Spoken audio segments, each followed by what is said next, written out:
মনে হচ্ছে যে এখন আমি নিজেই আপনার প্রেমে পড়ে যাব। তাই নাকি?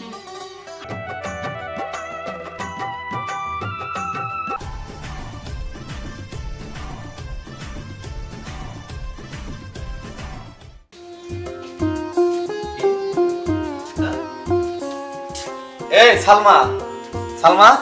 হ্যাঁ কি হইছে? বলো বলো। আরে কি জানো, এ তোমার গুণধর দেবর ও নাকি বিয়ে করে ফেলছে বলে। ও বলতিছে কি আগামীকাল কে বউ নিয়ে বাড়িতে আসতেছি। আচ্ছা কও এই কাজটা কি ঠিক করছে? আমিও ছোটবেলা থেকেও কোলে পিটি করে মানুষ করতেছি, কত কষ্ট করতেছি ওর জন্য। ও শহরে থাকবে, পড়বে, চাকরি বাকরি করবে, আমি তো এইটাই চাই। ও কি না বিয়ে করে ফেললো আমাকে না জানায়, এটা কি ঠিক করছে? আরে থামো, এত কথা বলো কেন? এটা তো খুশির খবর, তুমি বুঝতে পারো না কেন?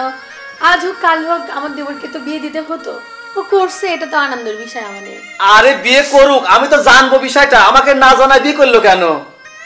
তোমাকে না জানাই করছে তাই কি? এ তো আমাদের ভালো হলো, আমাদের কোনো খরচ খরচা করতে হলো না, আমাদের বাসায় একটা অতিথি আসলো, মানে কোনো খরচই লাগলো না, আমাদের একটা আনন্দের বিষয় না, বুঝো না কেন? ও তাহলে তুমি ওর পক্ষে, ও আনন্দের বিষয়। হ্যাঁ, তুমি যদি ওকে মানে আয়োজন করে বিয়ে দিতে আমাদের অনেক খরচ খরচা লাগতো না, এতে বেঁচে গেলে না তুমি? না আমি এটা চাইছিলাম না। তুমি জানি আমার খুব ভালো লাগছে। আমার খুব কষ্ট লাগতেছে।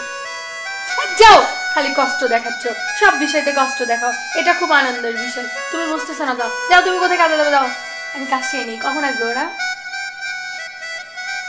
আগামীকাল কি আসবে? ও তাহলে তো প্রচুর মানে আনন্দ হবে। তুমি যে কি বলো, যাও আসো যাও।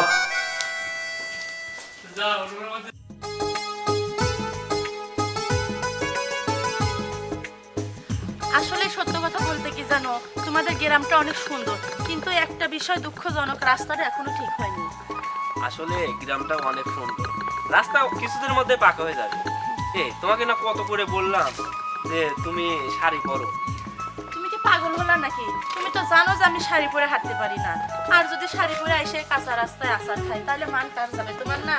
তারপরেও ভাই আর ভাবির সামনে তুমি এটাতে আমার তো খুব লজ্জা পাচ্ছে জানো। আচ্ছা আমরা এখানে দাঁড়াতে এসে পারতেছি কিসের জন্য? চলো। আরে আমার বাড়িতে তো চলে আইছি, এটাই আমার বাড়ি। ও এটা তোমার বাড়ি? চলো। আচ্ছা ঠিক আছে চলো, কিন্তু বাড়িতে তো কেউ দেখতে পাচ্ছি না। ভাবি, ভাইয়া। হ্যাঁ, ও রাসেল, আসছো তুমি ভাইয়া? এই থাক থাক। আর থাক, সালাম করতে হবে না। ভাই তুই নিজে নিজে বিয়ে করে ফেললি, আমি জানার ভাগিটাও হতে পারলাম না। এই চুপ করো, সব সময় খালি বেশি কথা বলো। এই মাত্র আসলে শুরু করেছো তুমি। ও রাসেল, এটা মনে হয় তোমার ওয়াইফ না? হ্যাঁ ভাবি। ও, তো তোমার বউটা অনেক কিউট। এসো, চলে এসো। এই রাসেল, চলে আয়।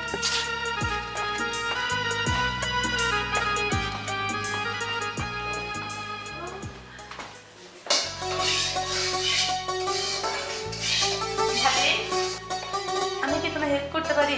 আরে না না, আরে তোমাকে তো খুব সুন্দর লাগছে। ভাবি এগুলা কি করতেছেন ভাবি? এই কই, তেমন কিছু না তো, আসলে তুমি অনেক সুন্দর। সত্যি? আপনিও কিন্তু অনেক সুন্দর জানেন। আমি ভাবছিলাম যে গ্রামের মেয়ে হয়তো কেমন না কেমন হবেন, আমার সাথে মানাবে কিনা, কিন্তু কি আসলে ভালো লাগছে তোমার? অনেক। সত্যি? যেরকম আপনার বডি ফিগার তেমন আপনি দেখতে জানেন।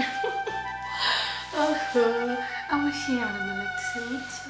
তাই মনে হচ্ছে যে এখন আমি নিজেই আপনার প্রেমে পড়ে যাব। তাই নাকি?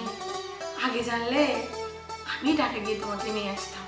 তো কি হয়েছে, আপনার যেমন নিয়েছে তো কি হয়েছে, এখন কি নিয়ে আসার মতো কাজ করা যায় না? হ্যাঁ অবশ্যই। এই মনি, ও ডাকছে, হ্যাঁ আমি আসি। আচ্ছা ঠিক আছে। ইসে চলে গেল আমাদের, তার মনে হচ্ছে না। যাক, ভালোই হয়েছে, ওর সঙ্গে আমার যেভাবে হোক রিলেশনটা করতেই হবে।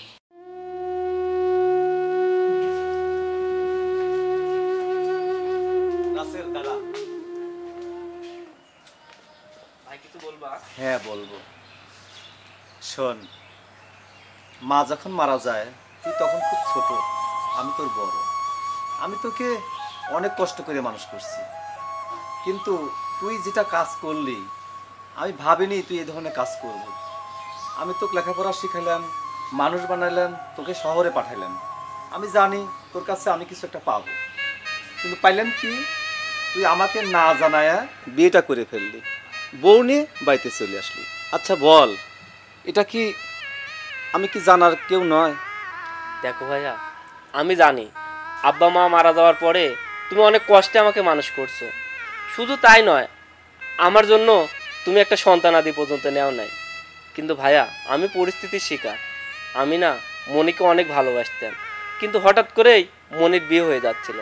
আমি যদি ওই মুহূর্তে বিয়ে না করতাম তাহলে মনিকে আমি পাইতাম না। ভাইয়া, আমার ভুল হয়ে গেছে, আমাকে ক্ষমা করে দাও।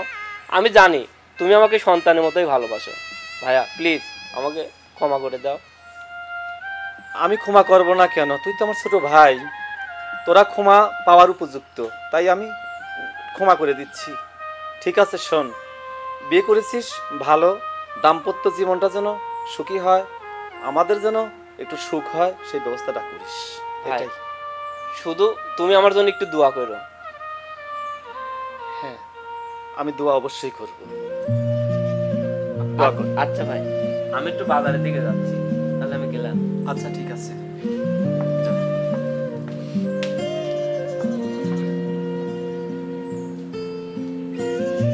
হ্যাঁ, তোরা শুধু ভুল করবি আর আমি ক্ষমা করব।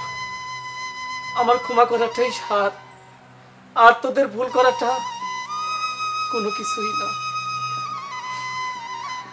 বাবা মা এই দুঃখ জ্বালা সবার জন্যই তো আমাকে এই পৃথিবীতে রেখে গেছে, এটা সবার জন্য আমাকে রেখে গেছে।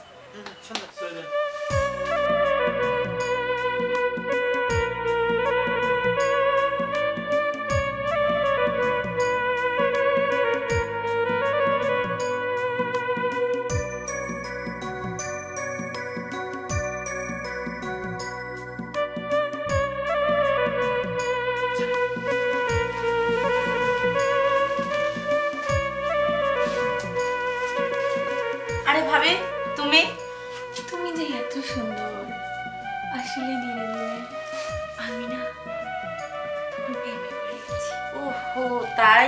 হ্যাঁ, অবশ্য তুমিও কিন্তু কম সুন্দর না, বুঝছো? শোনো, যেদিন আমি তোমায় প্রথম দেখছিলাম না, সেদিন থেকে আমার তোমার প্রতি একটা ফিলিংস ছিল।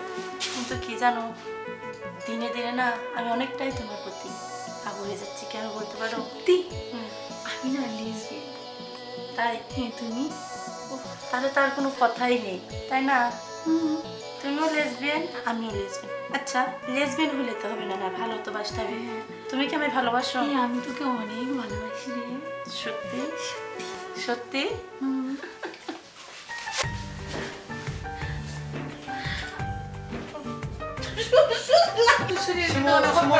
শিবু বেশি সেক্সি। আমার হাতে একটু হাত দেন।